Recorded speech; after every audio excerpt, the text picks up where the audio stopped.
All right, well, on that note, let's get ready to get those hands together again as we welcome our next friends and guests.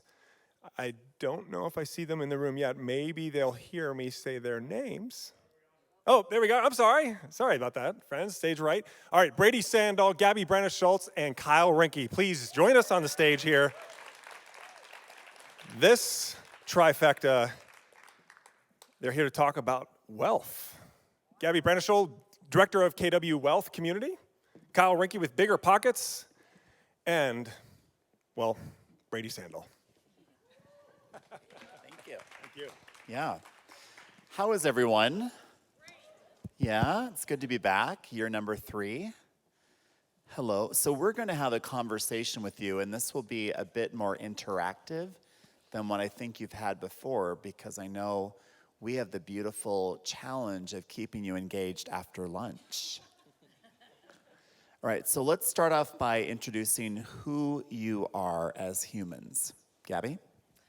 Hi everyone, my name is Gabi Brennesholtz. I'm based out of Louisville, Tennessee. So for those of you who are Volts fans, we're right there on the water. We see the Volt Navy on the weekends. And I am, as of last October, the director at KW Wealth. I've been a MAPS coach the last 8 years. I've had the pleasure of serving about 200 coaching clients on their wealth building journey and their production journey around business management. And I have an investment business alongside my husband, Paul.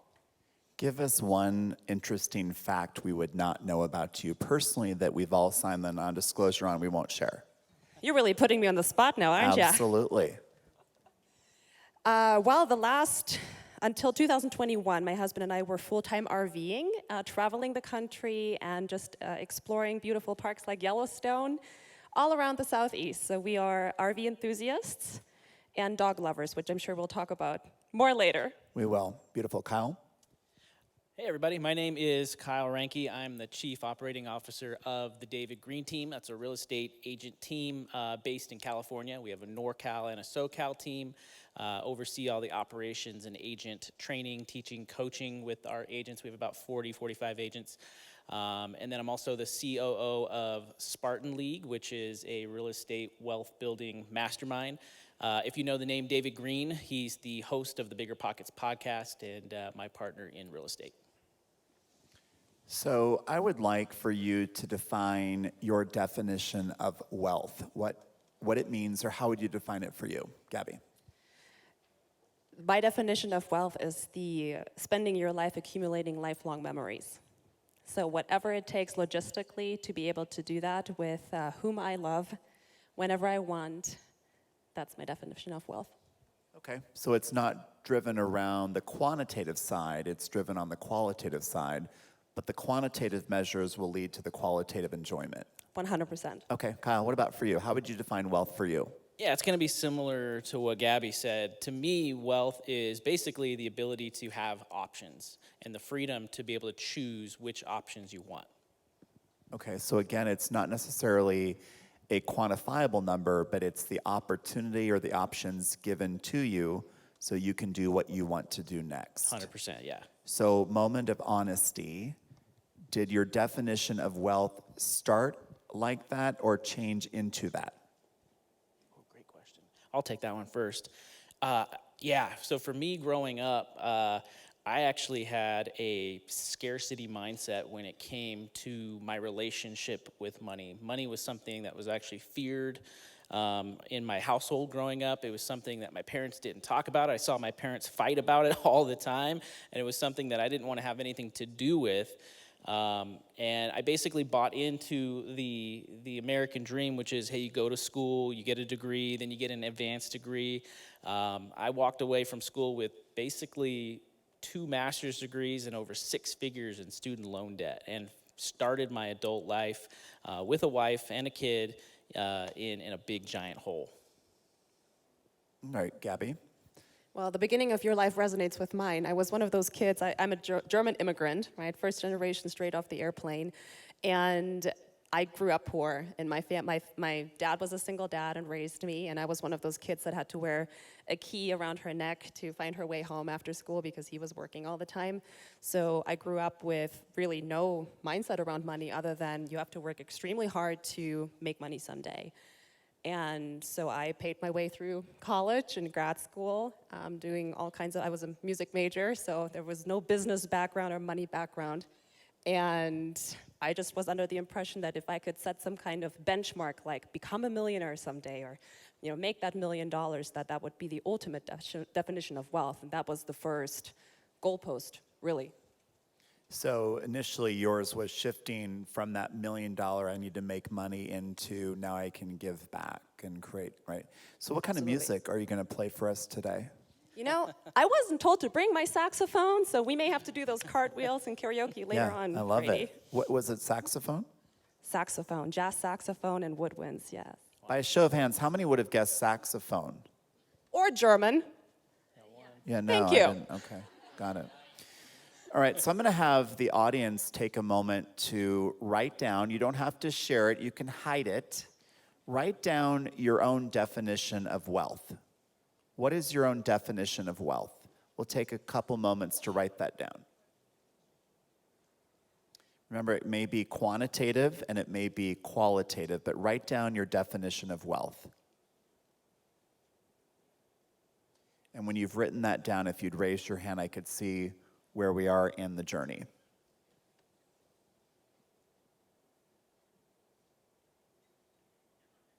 Okay, we've got one hand up, thank you. 2, 3, 4. Right. And for those of you who are analytical, you may decide to change the definition. You don't have to have the perfect one now. All right, great. Now, below that definition, I'm going to have you write something.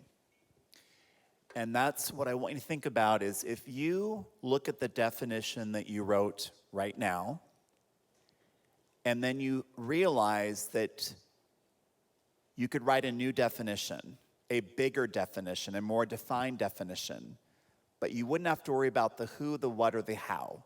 No limiting beliefs. In other words, you don't have to worry about the who, or the lack of this, or the lack of that, or the how or the what. But I want you to write down a different definition of wealth, a bigger definition. So take a moment to write down a bigger definition of wealth without those limiting beliefs coming into play.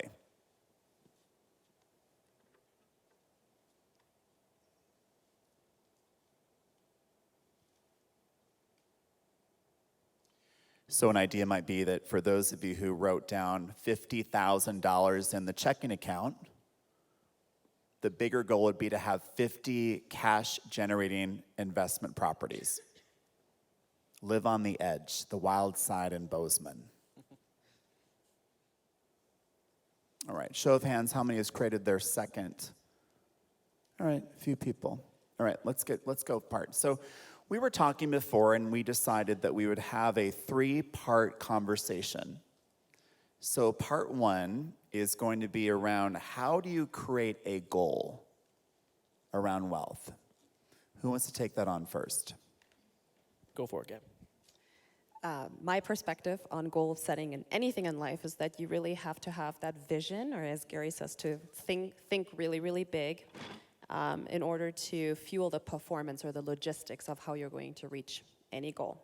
Right? In the spirit of nutrition, I can wish or envision, visualize to be the fitness model of the year all day long. And if I'm not doing the work to get my phytonutrients in, to be active, and to really understand what it will take to win that championship for myself, I'm not going to get there. And it's just no different when you're thinking about true financial independence.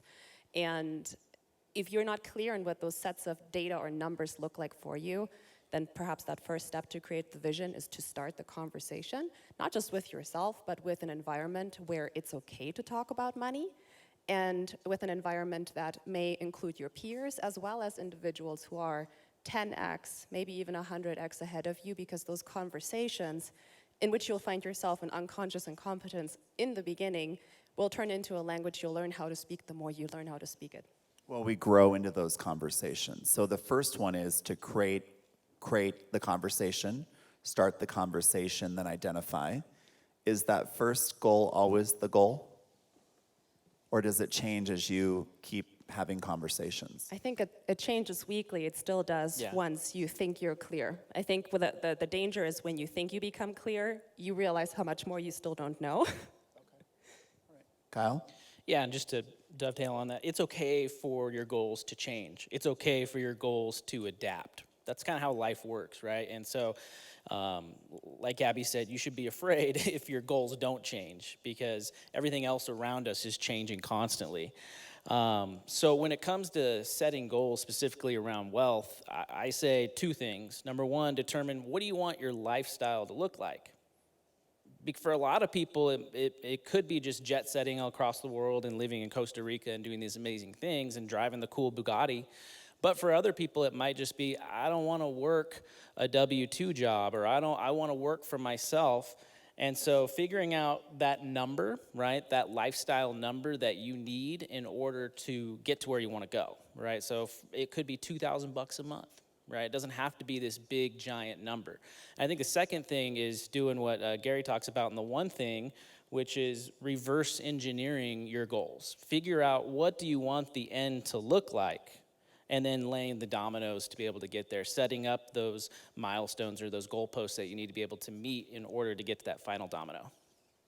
So I've watched people talk about wealth, and I've heard two things come up.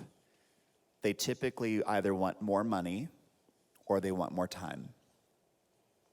Which do you think happens first? We can do this together, Kyle. Yeah. Money. Money is always the first thing. Yep. And it's generally an age thing, right? Always. And here's the thing too about money is I think a lot of people think that money equals wealth, but it doesn't, right? And we're finding that from you guys writing out your definitions.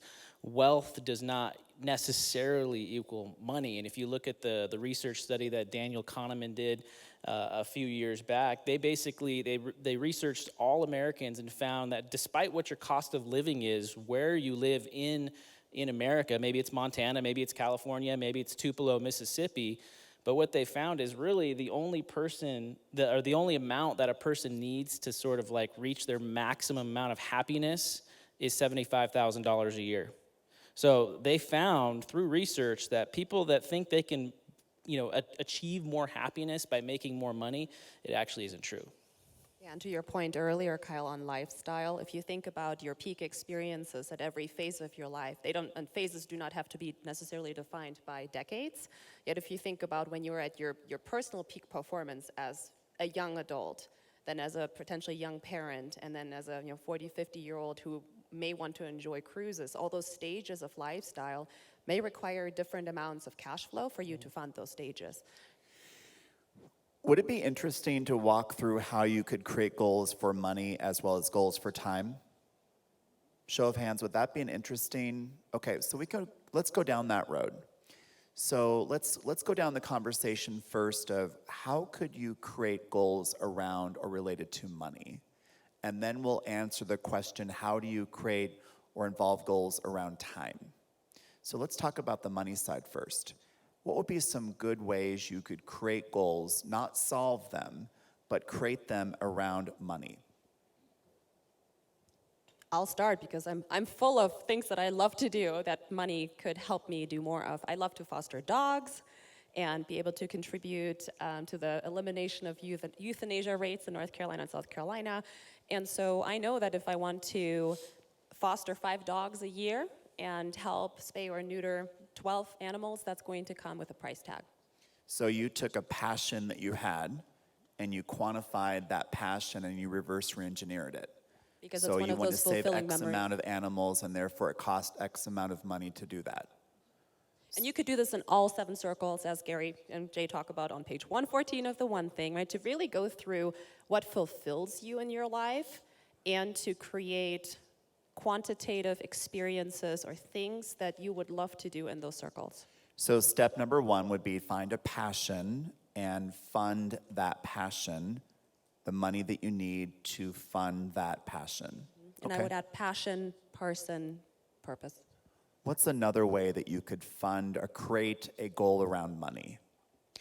I think another way you can create a goal besides finding out what you're passionate about or curating it around what you're passionate about would also be making sure you have a number in mind of what you need, right? And then figure out how you can get to that number. So if it is 10,000 a month. Okay, how do I get myself to 10,000 a month? And one of the things that you could potentially do is look at other businesses that you could build outside of real estate, or more specifically, look for silos within your real estate business, other verticals that could bring in additional streams of income. So you could potentially look at just your real estate agent business and say, okay, I'm at 2,000 a month, how do I get to 10,000 a month? Or you can say, how can I build other little silos within my circle, within my sphere, to bring in additional streams?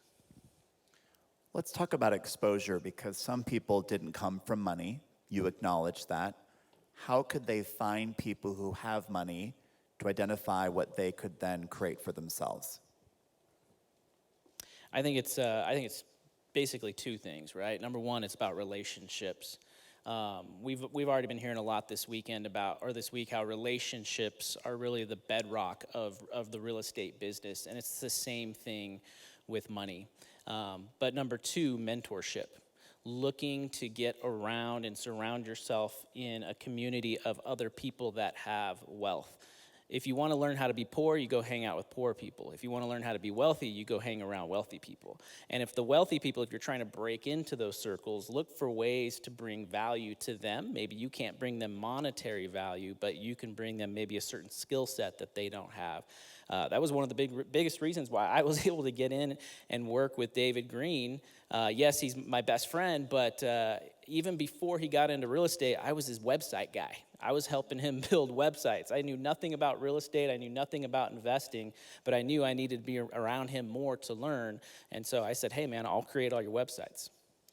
We, for those of you that track KW Luxury, we've added a new program called KW Luxury Pro. Good to see you in the audience. And we had the VP of a hotel come on to the camera set yesterday. And he said he's been in hospitality for 46 years. And this gentleman's done very, very well. And I said, why do you keep showing up at the level? He said, because I like to mentor people who want to learn. If there's one thing I think you want to hear from me now, it's that generally speaking, when agents are not comfortable with wealth, they will ignore wealthy people. And the reality is, wealthy people want to help you become wealthy. And so on the other side of that fear is calmness. And I hope you choose to get on the other side of whatever fear you have. I would also add to that, Brady, that's such a great point, that wealthy individuals need every single one of you as well. Whether they need your time in the beginning or for you to become one of the investor real estate professionals of choice, they need every single one of you, right? And I think that was one of the big mental obstacles I overcame early on in my career, because through music and serving on one of the music boards at the university in Southern Oregon, I had connections where I early on discovered that they need jockeys, right? They need people who have more time than they do to be able to get them access to deals or to opportunities that otherwise they wouldn't have access to. Yeah, and people with money, on the money side, are very loyal to the people that they are with. And you do not have to be the best one. You just have to be gritty. And you also could be the one that gets the right people to the table of the person who has the money, right? So we've covered money. Let's talk about time. How do you create goals around time? Personally, I begin with experiences. I go back to the people or the purposes in my life that have me getting out of bed on Monday mornings, jumping up for joy, and getting really clear on that. I'm a big fan of long-term thinking, and I think when it comes to the time piece, being really clear with whom you're choosing to spend that limited amount of time of their life or your life with may get you to the point too where you're thinking about that on a weekly basis, like Gary has for many years, and to start with the end in mind, as Kyle mentioned, to maybe start out 36 months out and then 12 months out, and to be in constant relationship with how you wish to spend your time. I think we don't spend enough time thinking about that, and the years go by. Right? The average American male, I believe, will be in their mid-70s when they pass. due to chronic illness, right? Because we're so busy being on autopilot in all areas of life, including time. Well, a moment of honesty. I'm the youngest of, I think, 51 first cousins, and there's only 2 of us who have not gone through rehab, Wow. and I'm one of 2. And the other one, who's more like a sister, ran Victoria's Secret. So what I struggled with is I was not comfortable being away from work. I was brought up that that was your definition of wealth, was time. How busy we are, how involved we are, and God forbid we not work because therefore we had no value. You want to speak to that? This is a therapy session for me. Thanks for listening to us today. Yeah. No, But I think we're trained, well, how's the market? Oh, God, it's busy. I'm so busy. I'm so busy. And then I ask a question, well, what are you busy with? Well, this, that, and the other. And they're just filling their day because they feel guilty if they don't fill it. Yeah, that's really good. I was actually reading a book on the flight here a couple days ago. It's called The Pathless Path.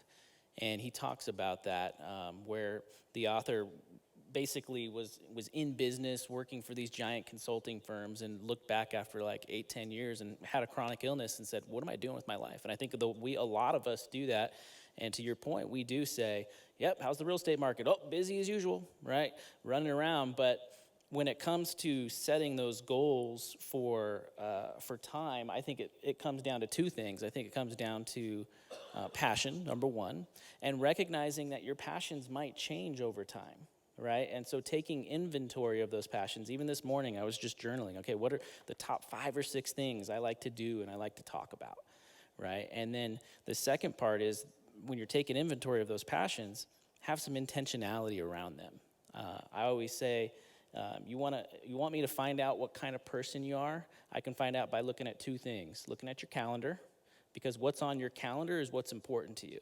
If you say your family's important, but your whole calendar is appointments every single day, or it's out on the golf course, or just doing things that don't really matter to you, those 2 things don't line up, right? But what's on your calendar, what gets put on the calendar, is a reflection of who you are, and the second part is your Amazon shopping cart. Yeah, I think I've personally funded the DoorDash business during the pandemic at our house. I don't know how you can spend $95 on Chipotle, but apparently you can. Yes, you can. So let's go down that road for a second. So you've got the how to create goal around money and how to create the goal around time. And yesterday we were interviewing an expert on personal motivation.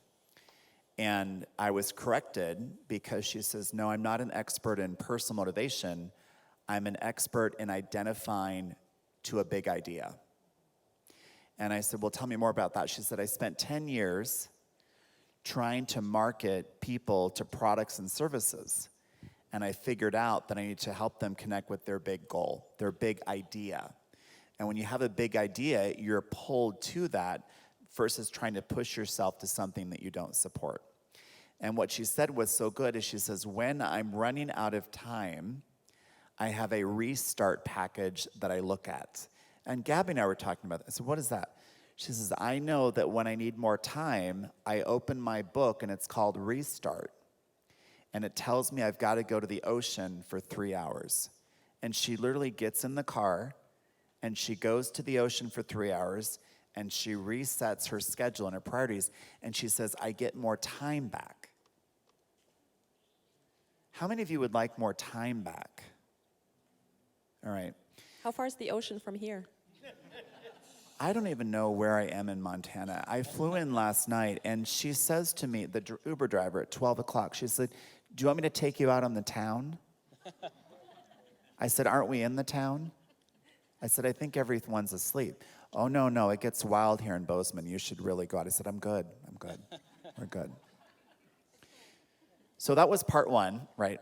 Aaron, so fine. Part 1. Let's talk about part 2. How do you fund the money goal? And then we'll talk about how you fund the time goal. How do you fund the money goal? This is going to be such a cliche answer, Brady, and I'm going to have to drop it anyways. Sell more houses.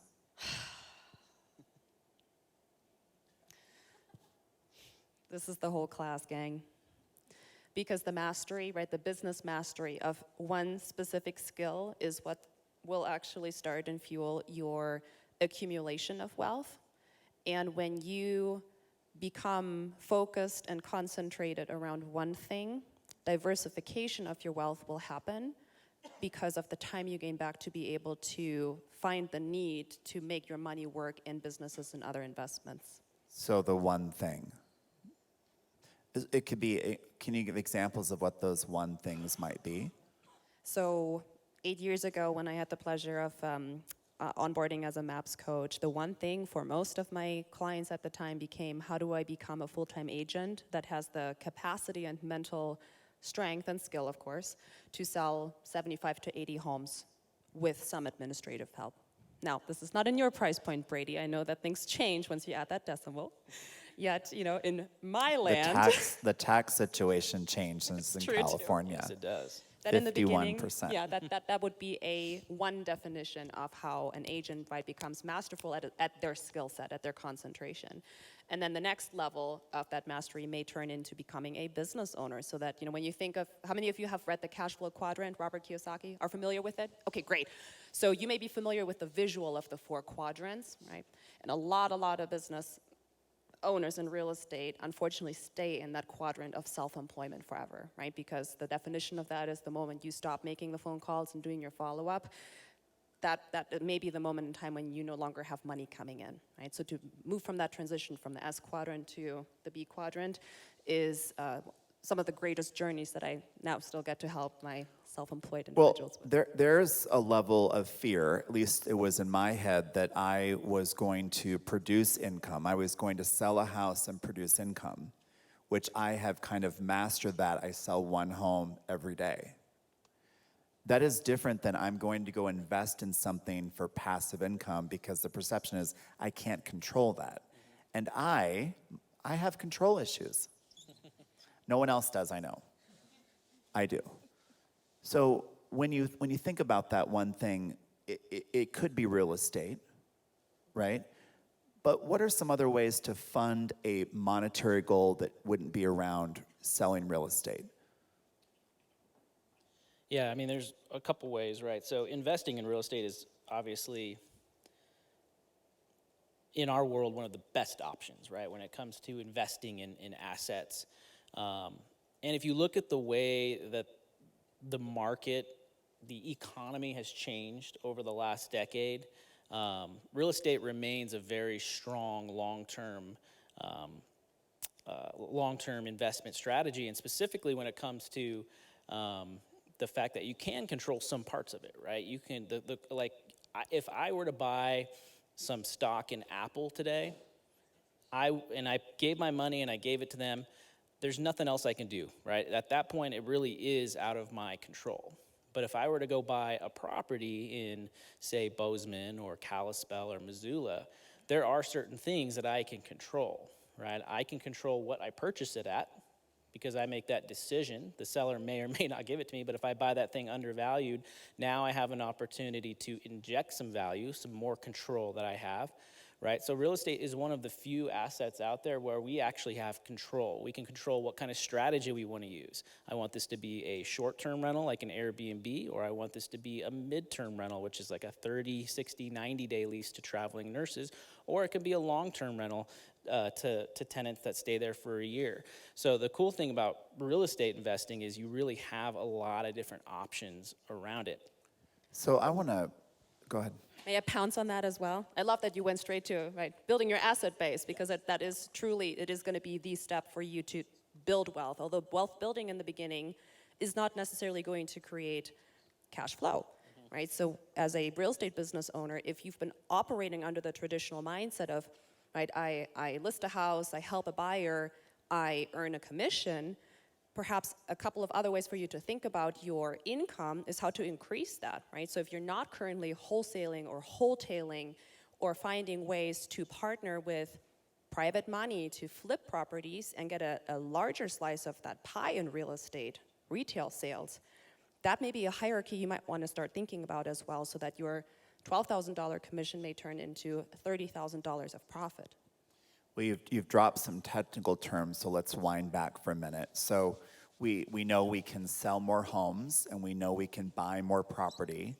I want to get a little, and maybe I'm speaking too low. Maybe this is my past coming forward. How do you fund it? Let's talk about funding sources. So there's two basic funding sources, either your own money or other people's money, right? So it's one or the other. There's nothing wrong with starting with your own money. In fact, if you're just getting started, I probably would suggest that you only use your money because, at least for me, I've never wanted to, especially when I first got started, I never wanted the pressure on my shoulders of taking other people's money and then go investing it, making a mistake, right, and losing their money. Could you define, though, own money might be money you borrow under your own name Yep. versus going to use someone else's money? I'm talking about, like, step one, we've got a mortgage company here, right? That could be a way to fund that goal.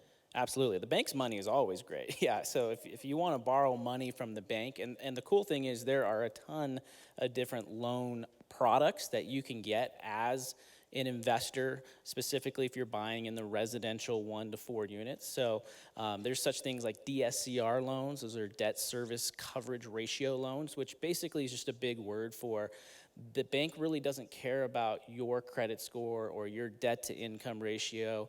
You got to have some capital up front, but you can still buy that property without having to worry about what your income looks like, because they look at the performance of the asset itself, of the house. And so, all right, I hope everybody heard this, because when you're trying to build wealth, you may think it's about what wealth you have, and on that type of loan, it's what that property is doing. So where would they go to find out about that type of loan? So, I mean, you can just literally type in DSCR loan into Google and you'll find it, but there's a lot of different lenders that will do that. One of the top ones that we use, they're called the One Brokerage, and they can do a DSCR in all 50 states.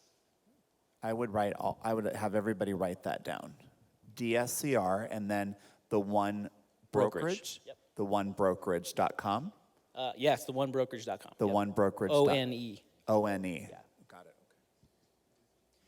Okay. Any more points on how to fund the monetary goal before we go into time? Yeah, I would just say one other thing. I mean, you're going to need to have some skin in the game, right? You're going to have, there are a lot of people that will talk about buying properties, zero money down. But at the end of the day, you're going to want to have some money in the game. You're going to most likely need that. And so making sure that you've got your personal financial situation squared away. We always talk about the pillars of building wealth: defense, offense, and investing, right? Defense is protecting and saving what you have. Offense is making money, figuring out ways to increase your income, and then investing. But it starts with, every good offense starts with a really good defense. And so part of that is you having a monthly savings plan, right? Figuring out what your savings rate is, getting your expenses down, living below your means. That way, when the deal pops up, you'll be ready to jump on it, and you'll have that money saved. And those skills are going to carry over to the skills that you're going to need as your portfolio grows. Generally, as Gary says, finding the money is not the difficult part. Yep. It's finding the right opportunity. Yep. That's the heavier lift. Yeah, find the deal and the money will come. Yeah, Gabby, I think you were going to say something, were you?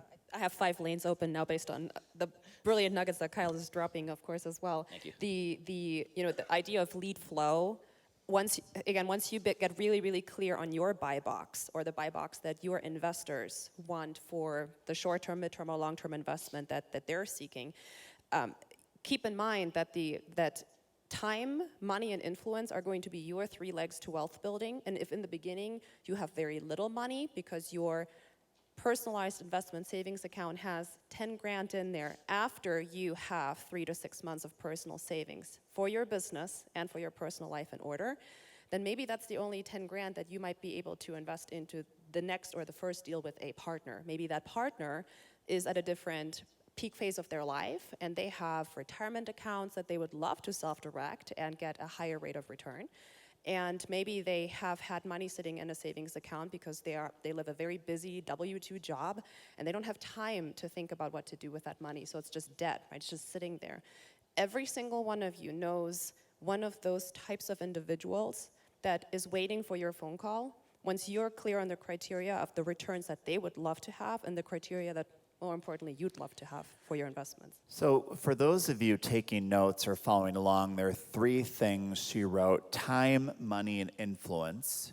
And I want you to put in the order of where you can start in your journey. Some might be influence, some might be time, and some might be money. But write down your best contributor to someone who wants to buy, build, develop, grow. I'm thinking back for me, I think for me it was probably time, and then I think it was influence, and then I think it was money. And now that I look at the businesses that I own, it's probably money and then influence, and I don't want to give them any time. Absolutely. Is that healthy or painfully dysfunctional? I think it's that's healthy. the organic evolution of wealth building. I call it 52. Well, the first 50, I wanted to be the best salesperson and make the most money. And the second 50, I wanted to give back to the largest sales force I could find and protect my time. I'd much rather be here than I would be doing things I don't want to do. So it's interesting to go through that myself. Okay. So let's go into the time aspect. So how do you, anything more on funding time? You feel like you've got that? Because the one thing we haven't talked about is leverage.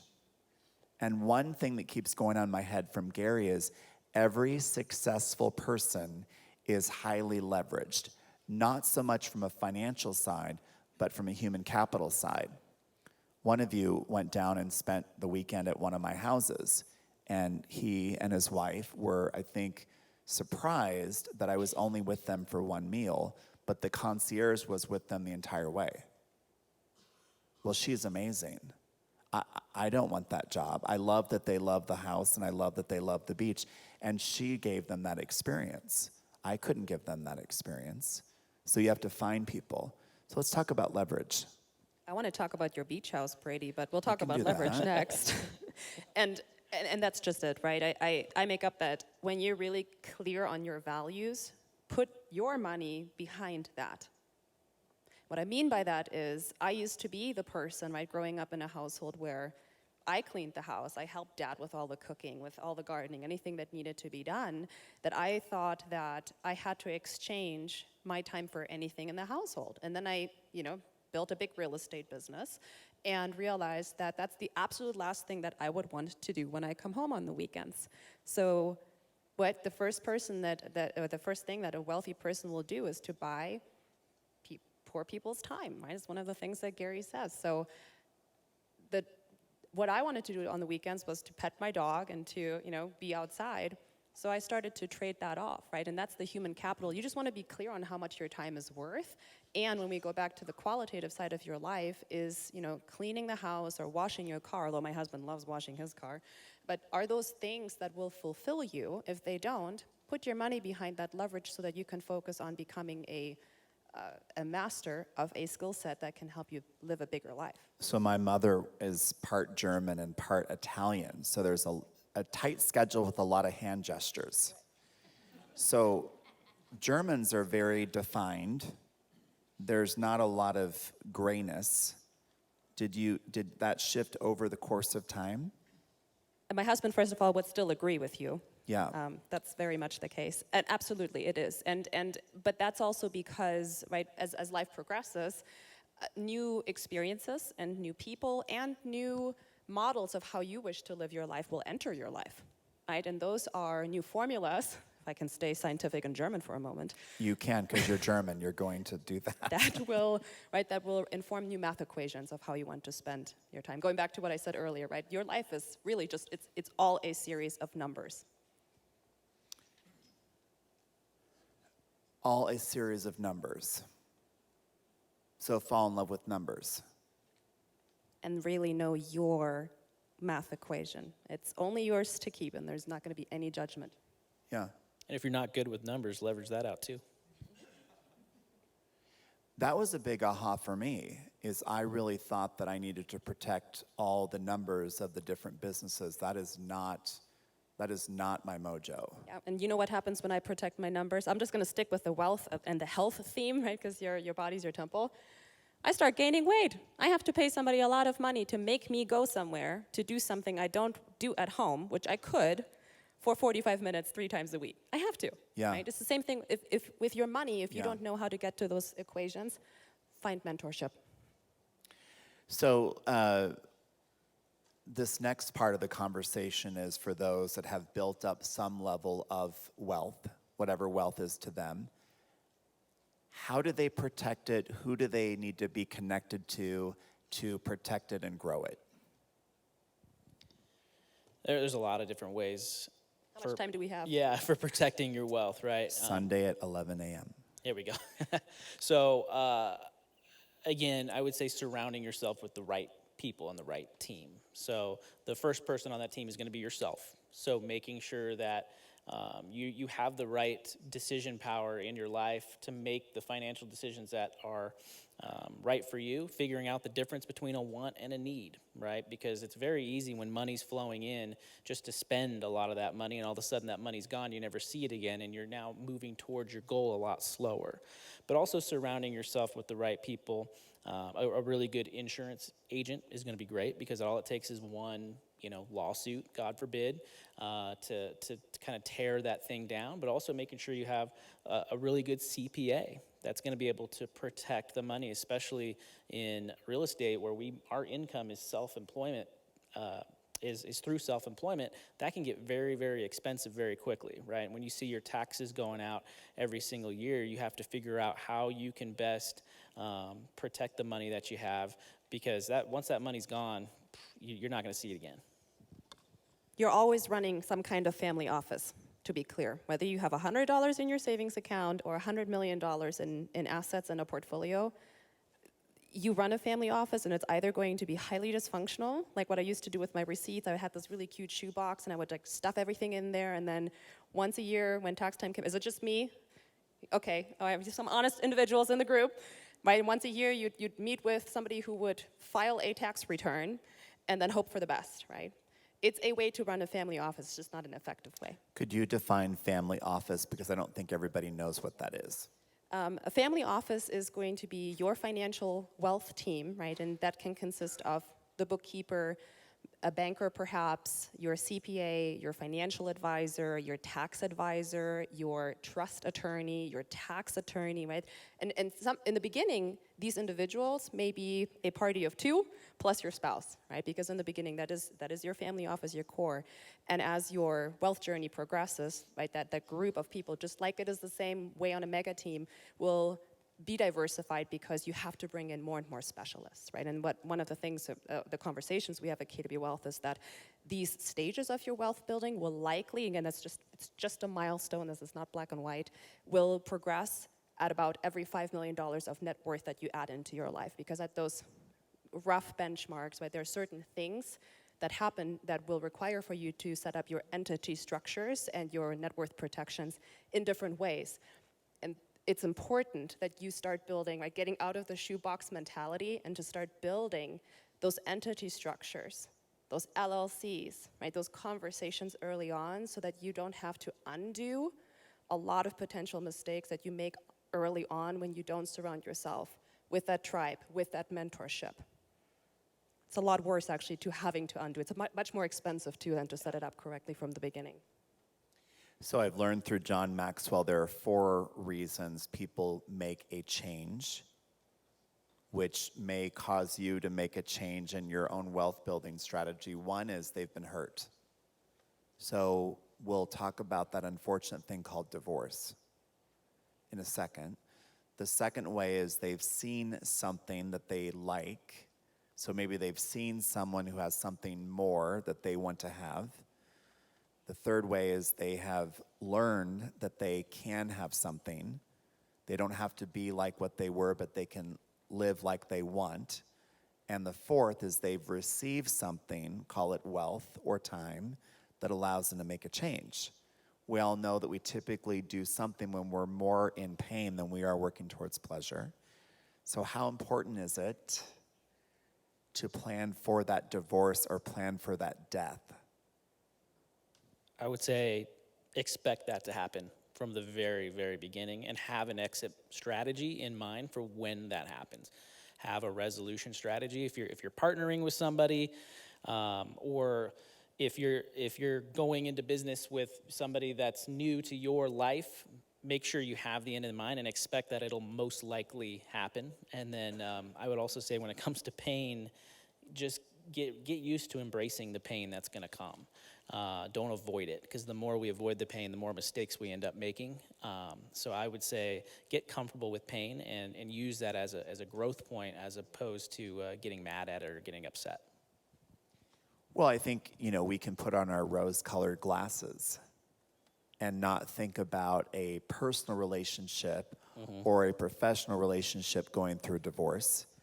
I know I'm slow to get out of business with someone, but I'm getting a lot better at it. So we have to plan for that. Yeah, and I would also mention too, right, along those lines, take your time before you get into a long-term relationship, right? Whether that be on the dating side or on the business side. Make sure you take some real good time to vet that person out. I love what Alex Hormozy says. He talks about the partnership. If you're going to get in, a lot of times what I see is people get into partnership for one reason. It's because they don't want to do it alone. And that's a bad reason to get into a partnership, whether that be a relationship or a business partnership, right? That person should be bringing some sort of time, some sort of skill, or some kind of capital to your partnership that you're not bringing, right? And so if you've got a lot of time and they've got a lot of time, but you're both lacking on skills and you're both lacking on capital, then that's probably not a good person to bring in. And that person should really be doubling what you can do in business, right? Because if you're giving up 50%, that means you should be making 200% of what you'd be able to make on your own. Well, you said the mirror. So if you're looking at yourself of influence, money, and time, what are they bringing? It might be money, time, influence. It could be that complement or, right? Got it. Yeah. All right, so this is going to feel like a sales pitch. So I'm going to put that out there. Both of them run different communities, pathways. From an educational standpoint, explain what you represent and explain what you represent. Go for it. So at KW Wealth, so the story was that Gary Keller recognized that real estate agents have a lot of gross commission income, right? We are an industry where the stereotype in many parts of the country is that we make all this money, right? But the reality is, especially as a coach, I happen to know this, a lot of times on the P&Ls, there isn't much profit to show for. So Gary and Brett Tanner, who is our community co-lead at KW Wealth, got together and said, what would it look like if we just changed the conversation and helped all of our real estate agents to have the education around finances, money, taxes, entity structure setups, to change that story. So part of our initiative at Keller Williams has been to help generate 100,000 agent millionaires. We are the driving community force of that, and so our educational platform includes multiple weekly calls that encompass different stages of your wealth building journey, from the 101, how do I get started, set this up, build my initial criteria, terms, and network, the CTN Gary talks about, and how do I really scale this up to the next level. And our community, which at $199 a month you can be a part of too, and we have a special for you today if you join us, is part that. We have a huge resource library where we record our calls and create tip sheets to help you get really mechanical around the questions that you will have on your wealth building journey. And then, of course, you'll see us at Mega Camp and Family Reunion for our community meetups for camaraderie and networking. So there's three things I've heard. One is relationship. They would get that at KW Wealth. Two would be the training, learning. And third would be the event experience they grow into. They get to do that. And what's so cool about the meetups, whether it's on Zoom initially and then at Family Reunion Mega Camp, is that there are a lot of co-investment opportunities that come about, right? Because as you have those conversations, you'll discover, oh, you have money, I've got time and deals in my market, and a lot of those partnerships initially, first not formal, turning formal, are a big part of those meetups. So one could suggest that they may choose KW Wealth for the referral exchange that goes back and forth? Referral and wealth building opportunity, right? Okay. To create partnerships around that. Okay, good. All right, let's talk about what you offer. Yeah, so similar to KW Wealth, but with some slight differences. I run a mastermind. It's basically called Spartan League, and it consists of, we got about a little over 100 members across the United States. Some of them are real estate agents, some of them are KW, some of them are not, and then a lot of them are real estate investors. And we have a Monday call that we do and a Thursday call that we do every week. And on Monday nights, we actually have guests from the Bigger Pockets podcast. And these are guests that will come in and share their story, share how they've built their business, they've built their portfolio to what it is.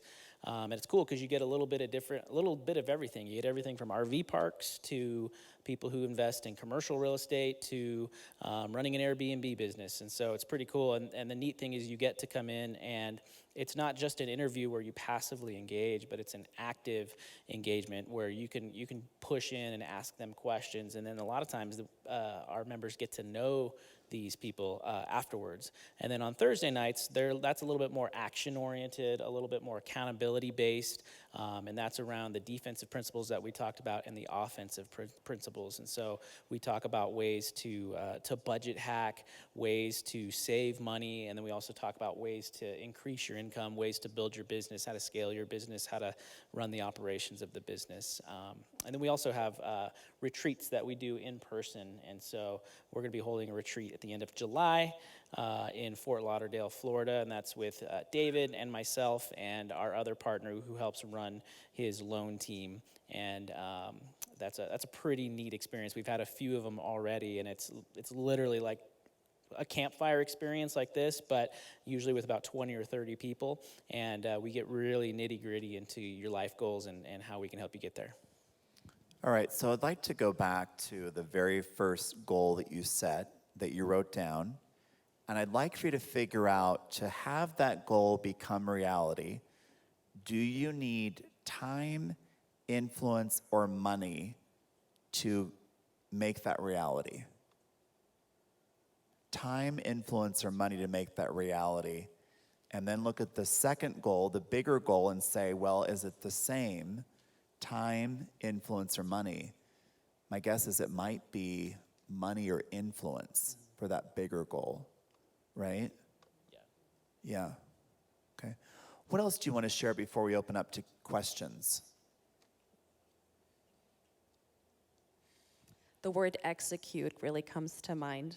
I think what I've observed with my coaching partners is there's a lot of time that often, not always, often gets spent on the perfect first asset class or the perfect understanding around the next thing they want to do. I would offer that getting into execution mode, not frivolously or irresponsibly, but it could be as simple as if your money is sitting in a savings account that's currently collecting 1% annualized interest, that maybe you go and execute on finding one that's higher than that. Did you know there are accounts out there right now, high yield savings accounts that get you over 4%? Right? And just that change, those few percentages over time, when you become more intentional around making those micro changes, add up to millions of dollars over the next 30 years. I would offer execution as a word to think about. Good. Yeah, I would just add it's not too hard and it's not too late. I know a lot of people who are thinking about just getting started with wealth building or real estate investing. They either think A, it's going to be too hard and that they don't have what it takes, or B, that it's too late. But it's never too late to get started, and it's not too hard. Especially if you're a real estate agent already, you've got a lot. You've got probably 50% more of the base knowledge than anybody else in America to get started, and so don't be daunted or afraid of what's to come. Unfortunately, especially around real estate investing, for a long time there's been this lofty dream and goal of like, oh yeah, if you go buy a bunch of houses, you're going to just live on the beach and you never have to work again. there is work to real estate investing. There is work. That is also a business that you're building, but be prepared that it will be difficult, but it's not too hard. Well, I remember buying an investment property. I think it was probably, I think it's been 30 years now. And I didn't buy this property because it was a small motel. I'm not going to use the word hotel because I would have never stayed in it.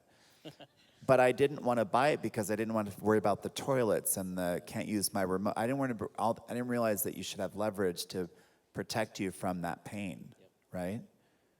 Maybe. And on the flip side, right, Yeah. you may also discover that perhaps the next 5 years you're all over short-term and mid-term investments because you've read an incredible book that several great books that Bigger Pockets puts out on this.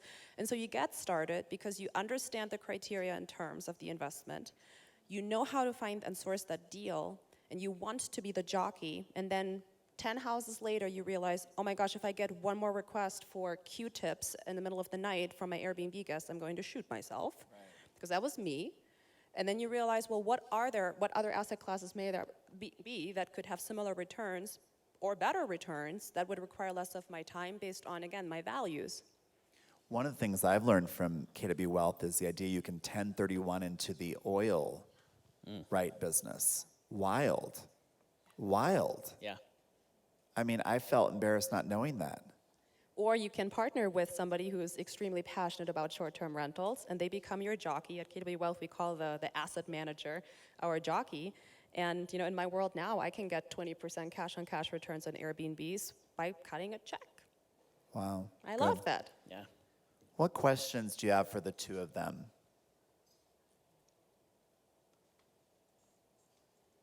Just takes one person to break the ice. Yes.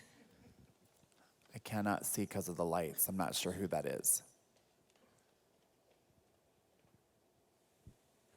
Tests. All right. Thank you. So kind of in my second year of real estate, had some good years. And instead of giving all the money to Uncle Sam, as great as he is, aside from having like a CPA, who would you say would be Hold it a little bit closer. There you go. aside from a CPA, who would you say would be the two most valuable people as far as occupation to help you with your wealth retention, like a tax planner, or what are those two occupations other than a CPA would you recommend? Can your CPA currently serve as your financial advisor to help you create a $20, $50, $100 million plan based on your cash flow goals? I'm also looking for a new CPA, so no. That's the next person, right? Because it's this whole idea of you have to think big, and you have to understand what cash flow at the various stages of your life you'll need, right? Your survival stage, your lifestyle or comfort stage, and then your freedom stage. And have professionals on your team help you build that out, starting with the end in mind, right? Because there's so much that'll happen along that path. And if your CPA now is not the person that can help you to do that, right? Because a lot of the money that you're making and retaining will hopefully happen through cash flow assets outside of your retirement accounts, but also within tax-friendly environments that can help you accelerate that growth. That would be the next person I would top grade. Kyle? Thank you. Yeah, I would just say a really good attorney, too. I mean, especially when it comes to running a business of any kind, just making sure you've got that structure, that entity set up the correct way is going to go a long, long way. And then just a really good insurance broker, too. Seeing if you can get an umbrella policy is always a good thing. I think also, if I can add that you have to remember that unfortunately we won't be on the planet forever. And you have to do things so that the beneficiaries have a play. And I see this time after time when someone doesn't have the plan in place, and then that person passes on unexpectedly, the family is destroyed. Yeah, it's the difference between the Vanderbilts and the Rockefellers, right? Yeah, and so I think it's really important. The second thing I will add is I've gone through different financial teams multiple times as I've grown that, and there's no way that the first accountant could handle what they have to handle today. I think your insurance thing is really smart. We had someone that joined our team. She has never had health insurance in her life. She joined our team. We paid for health insurance for all of our agents, which I think I spend $30,000 a month in healthcare. She was diagnosed with stage 3 breast cancer, but the healthcare will save her and her family. You don't think you need insurance until you need it. Well, and you also tend to focus on health and car insurance only without really understanding your policies and what happens. And as you think about your wealth building journey, your LLCs may need a certain type of umbrella insurance, your businesses may, as you scale, but also be thinking about long-term care, right? Because what does happen if we have an unforeseen event and something happens while you're out on a showing and you hurt yourself and are now unable to be out in the field for multiple months or years?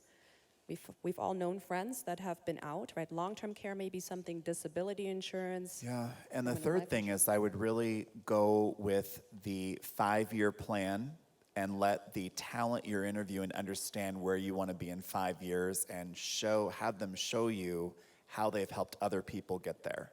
I think that's, watch what they've done. Because we are at a level where you just can't wing it. And you may like them, but they may no longer be able to, or they can't help you get to where you want to go next. Great question. Who else has another question around wealth? Money or time? Money or time?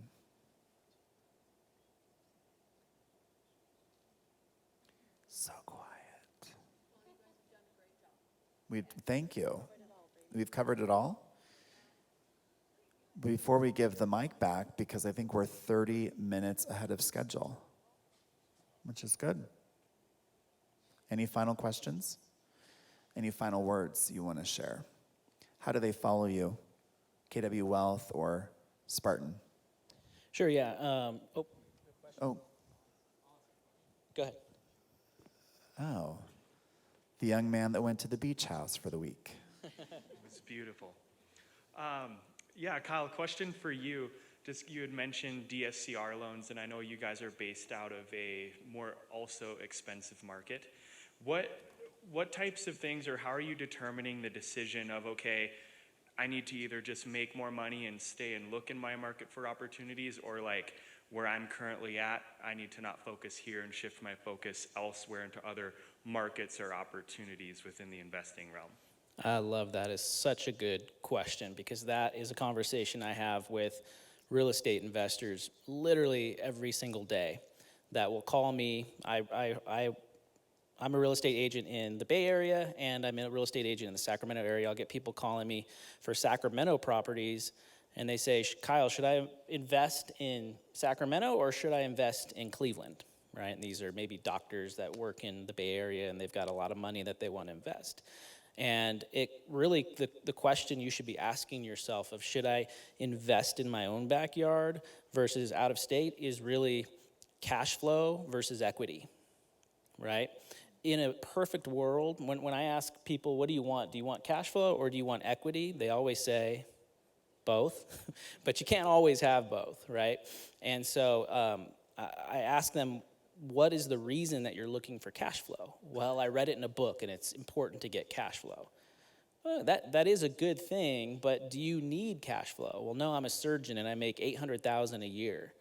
Okay, so it sounds like you don't have a cash flow problem, because if you go buy something in Cleveland, no offense to anybody in Cleveland, in 30 years, that house that you buy for 80 grand might be worth 95.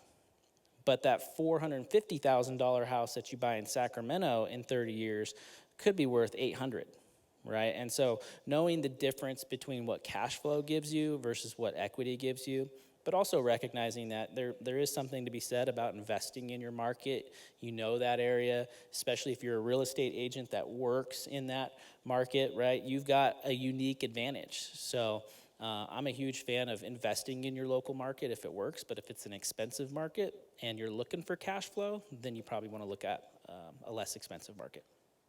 Thank you. Good question. Well, I think to that point, too, that there are owners of real estate who don't need the lump sum cash out, who might entertain seller financing for that annuity-style payout over time. Yep. And I don't know that a lot of people are asking that in the marketplace. I mean, I can't tell you how many times I get pitched but never are asked. Of all of the real estate that I own around the country, I don't need to sell them, but there may be a moment when I would want to sell them, but I would not want all of that cash out at one time. You just carry the paper. And I don't think that's a conversation many people are having right now. No, and I think it really comes down to as to you as the buyer, the person, or the investor, the person that's trying to buy that property with the creative financing, seller financing situation. I think the reason a lot of people aren't doing it is because they don't have the skills, right? They don't have the expertise or the know-how to be able to have a conversation with a seller and explain to them why it would benefit them to sell it as a seller finance deal. And so skills and repetition is a huge thing to be able to be, just like as being a real estate agent, it's the same thing on the investing side too. I mean, earning money should never be our problem, nor should finding money should never be the problem. Mm-hmm.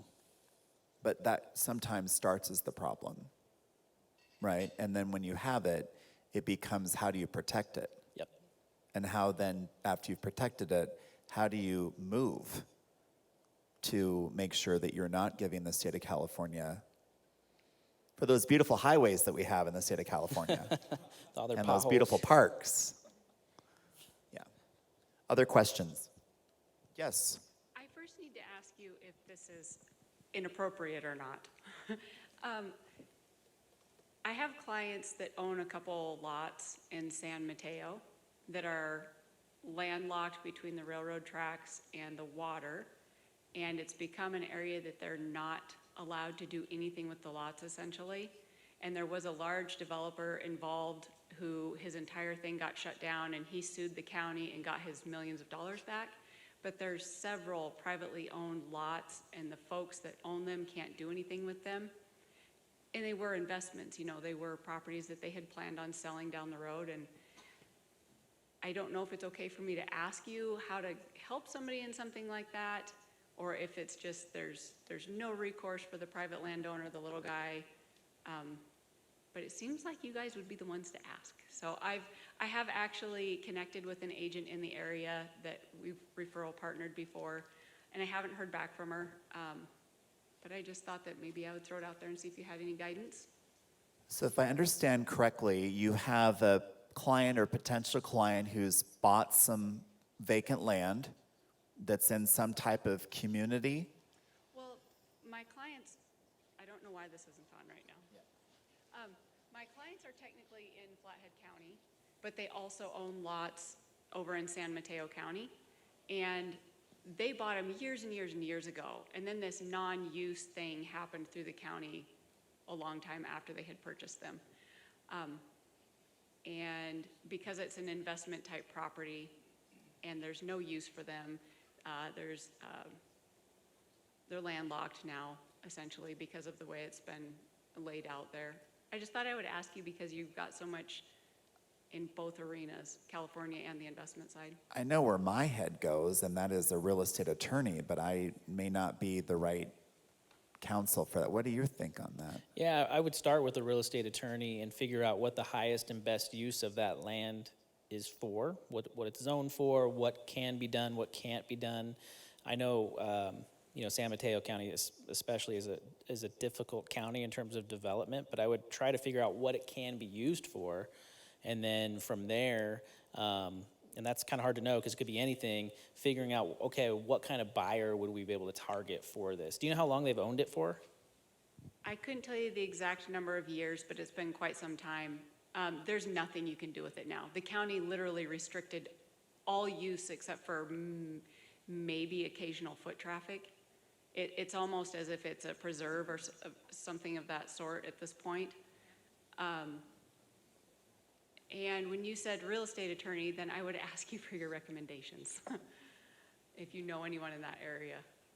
I don't personally know anyone, but I would start prospecting for talent for that attorney, and then I would just bring those people to that table, and then I would step away from the table. Okay.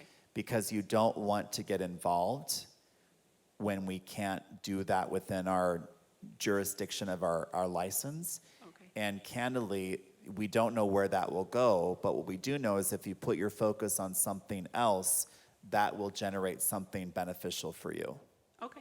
Yeah. Thank you. And I think that when you're on that phone with that attorney, make sure they know that you're in the business of helping other people solve problems, and ask the question, what clients do you know that have real estate that I can help them sell or buy out of? Thank you. I think the biggest thing about my job now is while I still am selling, I don't know, maybe only 8 or 10 homes a month, personally, I am now on the phone prospecting for talent. So I'm now talking with CEOs of different companies and firms and speakers, and it's very interesting to watch this big world get real small. And now you find yourself in these conversations. And yesterday, this is such a great story, the VP of Operations, who was one of our guests on the show, he said, do you mind if I see you in the hallway? And I said, well, certainly, let me go with you. He started crying, Aaron. And he says, I've never heard of a real estate company who has a culture like you have. He said, I want to work for Keller Williams. And I said, well, it'll be our pleasure to pay for your real estate training. He started to gasp and said, why would you do that? I said, that's what we do. And so when you start to build those relationships with people, you don't know where that relationship will go, but you've helped the client find the talent, and now you've met talent that will introduce you to other people you can help. Thank you. Thank you very much. What other questions on this live talk show?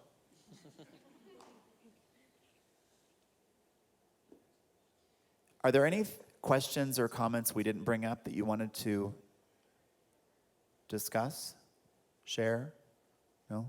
Good? We're good? Okay. Yeah, perfect. So, as I think back, and I realize this, and I hear others say this often, that I personally gained a lot from my own failures. And I've heard others say, yeah, learn as much from things I fail at as much as my successes. So I'm really curious about the three of you, because you're highly successful. We're really grateful you're here. If you're willing to be that candid to share with us maybe those failures or losses that really helped form where you are today. Sure. Yeah. You want to start? You want me to start? How much time do we have now? I will tell you that anything you will read, this may be the only room, Brady, where we're going to get this real. I love it. Let the happy hour begin. In my short experience, I'm not that old. I'm turning 35 next Thursday. The pain and the failures have fueled me to get up every day and say one more, right? And in the beginning, it may have been one more gig in college or grad school, one more jazz, performance, one more dollar, one more phone call, right? One more expired call, one more coaching client, because I'm really, really clear on how I want to spend this very short amount of time we have on Earth. And part of that pain was also because I was born to a father who was 52 years old when I was born, and I saw divorce, death, despair early on in my life, and I think that was a big pain point for me to say, I'm experiencing that, I don't want that. Going to an private all-girls school, I mean, that's an education in itself, I tell you, of all the things that others had that my parents couldn't afford. And all these little pieces of Gabi's story growing up made me come to this country and say, I know I can have it all. It was my belief. And I just have to find those models in my life, whether it was college, in my teaching career, as a jazz performer, as a coach, that if I can model someone's best behavior, I can become that. And then you go execute and do that. Yeah, along those same lines, I wish I could just focus on success and then end up to where I want to, but I think I'm probably not a very smart guy, so I've made a lot of mistakes along the way.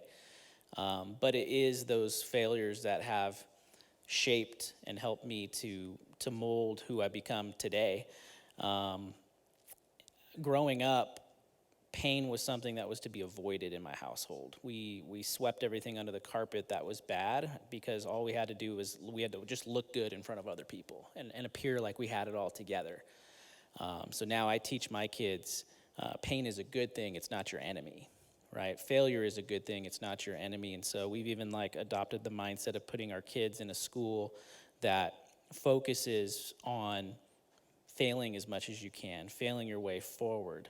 And as opposed to making, just trying to get a good grade and studying and taking the easy class or figuring out a shortcut. And because of that, it's really shaped who I am today. And to be honest, when it comes to success, for a long time, I was afraid of success. As weird as that sounds, I think on the surface, a lot of us would say, no, I'm okay with success. Yeah, I think success is a good thing, but I think we actually fear success to a pretty big degree. It's usually hiding in our subconscious somewhere. And for me, I was afraid of what it would look like if I was a successful person as opposed to what I was if I was a failure.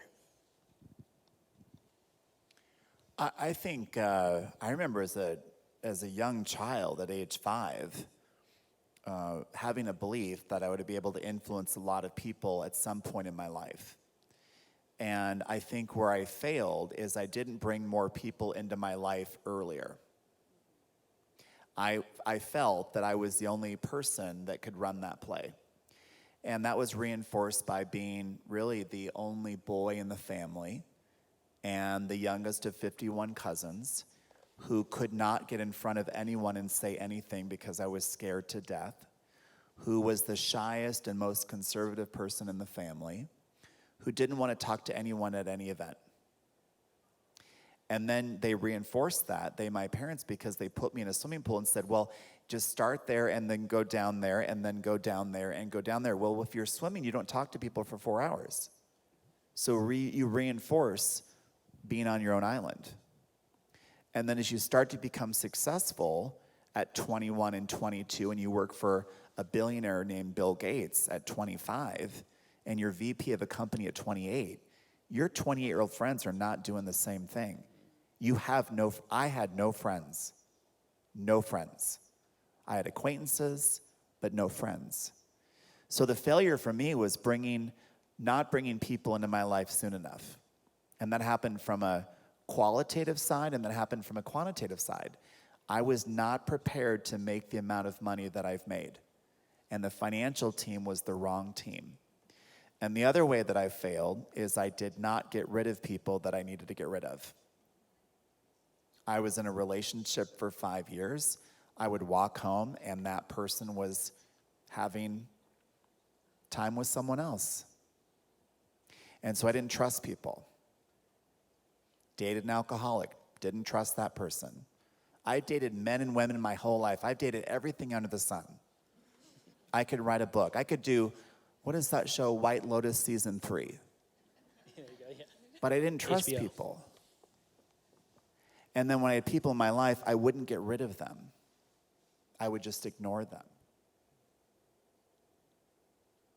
And I'm probably still failing because there are some people in my life that shouldn't be in my life. And I've got to have the strength to have the conversation, don't be in my life, because my life is going to be different with you not in it. And it doesn't matter today what you do. It matters who you surround yourself with. And make whatever judgment you want on what I've shared with you so far about my personal life. But I'll tell you one thing. Who you surround yourself with matters. And you have to be your authentic self. Because every day it's you waking up and every day it's you going to bed. And at the moment you wake up and the moment you go to bed should be the two most calmest moments of your day. Can I just dig in and ask you one follow-up question on that?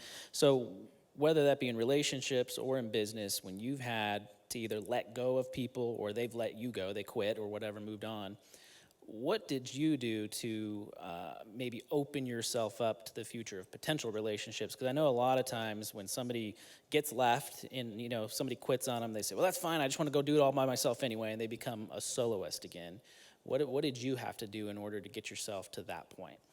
Oh, I dated a New York Yankee for a couple of years on a $50 million NDA. And then I turned around and dated a beautiful female celebrity and a $100 million NDA. I mean, I've had more private relationships than I think our politicians have had. Seriously. I mean, White Lotus season 1 is my family. And probably White Lotus season 2 was me in that show. But I would say this, that, being as transparent as I'm being, you have to be comfortable in your own skin. The biggest surprise for me in my job today is on an average of every 4 days, I receive a suicide note from a Keller Williams agent. I didn't see that coming in the career visioning process, right? And so you have to be there in that moment. And I've had some interesting conversations with people. I've never led with sexuality. That's never been my thing. I've always tried to lead as a human being. And as long as I continue showing up for the people that need me, I will always see value in being the person I am today. But I have to remind myself that this is not a solo game. And while I'm very comfortable being alone, that is not the best version of who I am. Your past doesn't write your future. You write your future, which is influenced by your past. I don't want to be that lonely guy. I don't want to be that lonely guy. And so if I don't want to be the lonely guy, then I have to help people be aware that they don't have to be lonely either. This is like a therapy session. What in the hell is going on? What's your new definition of wealth now?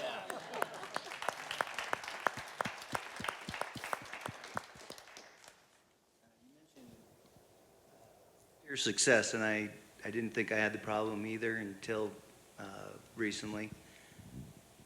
What was the defining thing that helped you get past that? To go back to what Brady says, having the right people around you. So having a family that really loves and supports me, having really good performance coaches, AKA therapists, right, to help me work through that.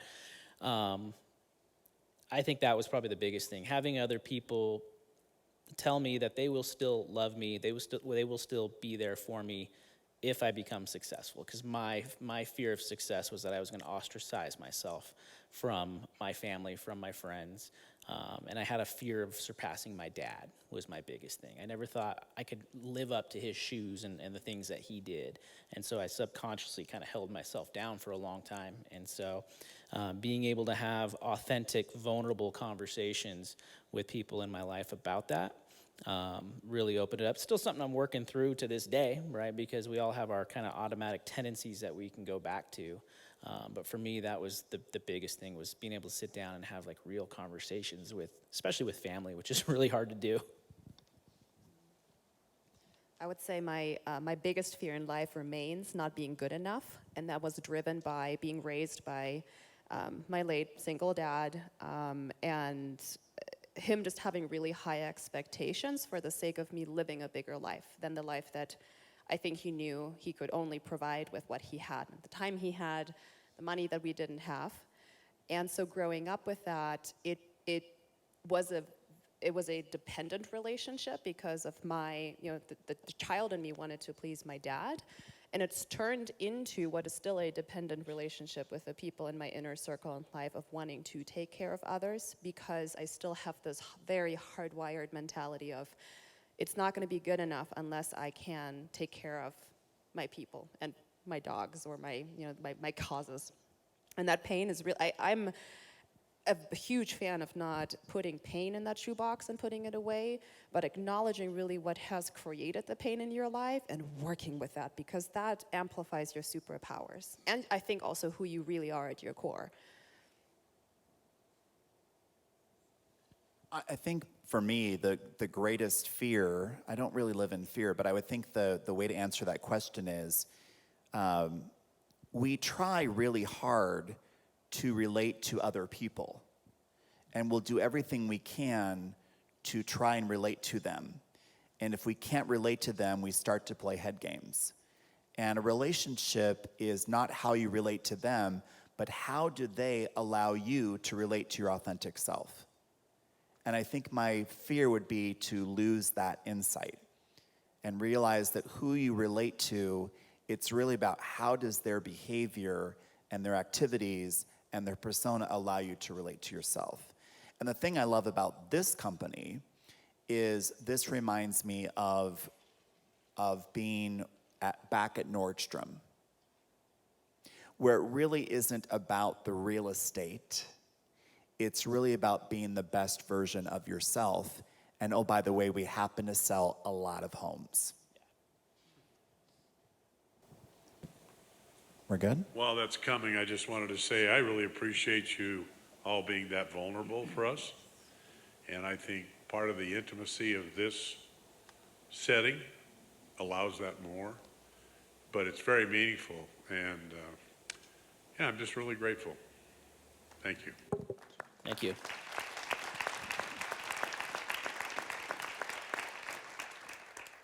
Justin, would you like the microphones back? I've got my own. I'm just in awe. I get to finally play participant. I love it. Yes, question. There we go. Perfect. I think it's here. Purple to purple. Just in case. Purple to white. This isn't a question for you, but at the end of the day, yesterday I got out to my car and my brand new handbag was tucked onto my windshield that I had clearly dropped out of my car when I got out yesterday morning. It was from my family for Mother's Day, and I just want to thank the person, whoever found that bag, laying next to my car and put it on my windshield, waiting for me. I just want you to raise your hand so, one, I can hug you, and two, we can just say, wow. It's you. So right. It's a great handbag. So great. Thank you. Brady, So- what were you saying about this company? Oh, I mean, yeah, that's wild. So he found your handbag outside of your car? Looks like a she. Was it her? It's him. And it's a great handbag. It's Nice. a great handbag. So thank you, Mother's Day from my family. And I just was like, what? Yes, thank you. Yeah, no, Gary had asked me recently, what is the biggest surprise in your job? And I said, I don't think it's a surprise, but it's a reinforcement of how great our company is. Yeah, truly great. Great job. I am impressed with, let me ask all three of you, when did you get to Bozeman? When did we arrive to Bozeman? When did you arrive to Bozeman? Last night. Last night? I got about midnight. Yesterday afternoon. And Tuesday night. Okay. However, we started this conference talking a lot about because we gather. And they all just, in a way, shared that it took gathering. It took being together, which is really what we're doing right now. This is what is happening right now. I just appreciated that. I walked in, I listened, and I was thinking, wow, this is really echoing throughout the conference this season, this year, because we gather. So thank you. I think it's where everybody is right now. I think it's, I travel the country every day. Well, not every day, Tuesday through Friday. And I see where everybody is. And I look at data 3 to 4 hours a day of agents who sell luxury. And then I will call them or they'll call me. and I just see where everybody is. And I think the thing we all need to remember is that this can be a very lonely game.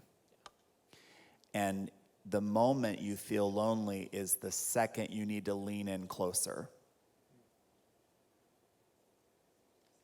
The first thought is to lean out. The next thought should be to lean in.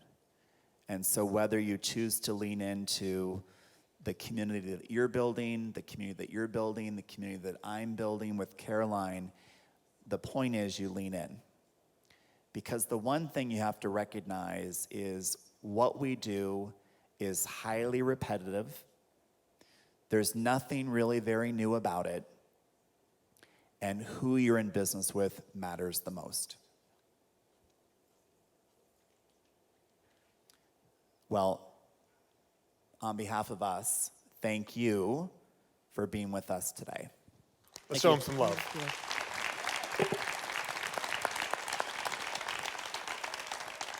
Thank you, thank you, thank you. And on that note, friends, we're right on time, 2:44, so we got an extra minute. I'm gonna give you a couple of little updates.